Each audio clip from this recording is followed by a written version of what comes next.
நான் பண்ண இந்த ஒரு தப்பை மட்டும் யாரும் பண்ணாதீங்க. என்னன்னா லவ் பேர்ட்ஸ் நம்ம எல்லாம் வாங்கி வளர்ப்போம். வளர்க்கும்போது பார்த்தீங்கன்னா, அது எக் வச்சு ஹேட்ச் பண்ணி அத எடுத்து பொரிச்சதுக்கப்புறம் பார்த்தீங்கன்னா, சிக் பார்க்க இப்படி தான் இருக்கும். ஃபெதர்ஸ் எதுவும் நம்ம பெருசா எதிர்பார்க்க முடியாது. ஏன்னா, அது அப்ப தான் பொறந்திருக்கு. இதுவே ஒரு 4 மந்த், 6 மந்த் கழிச்சும் இது இப்படியே இருந்தா பார்க்க எப்படி இருக்கும்? இந்த ஒரு பிரச்சனை தான் எனக்கு வந்தது. என்னன்னா, நான் வளர்த்த லவ் பேர்ட்ஸ் பார்த்தீங்கன்னா, குட்டி போட்டுமே பார்க்க இந்த மாரி தான் இருந்தது. இத பாருங்க.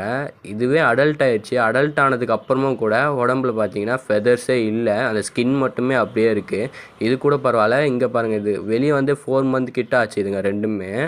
பார்த்தீங்கன்னா, சுத்தமா அந்த ஃபெதர்ஸே வளரல. என்னடா பிரச்சனைன்னு பார்த்தா இன்ப்ரீடிங்கால தான் நமக்கு இந்த பிரச்சனை வந்திருக்கு. இன்ப்ரீடிங்னா என்னன்னா, ஒரு பானையிலேருந்து இறங்குற சிக்ஸு அதுங்களுக்குள்ளேயே பேர் ஆயிட்டு எக் வைக்கிறது பேர் தான் இன்ப்ரீடிங்கு. அதாவது சேம் பிளட் லைனில் வந்து அதுங்களே அதுக்குள்ளே ப்ரீட் பண்ணிக்கிறது தான்.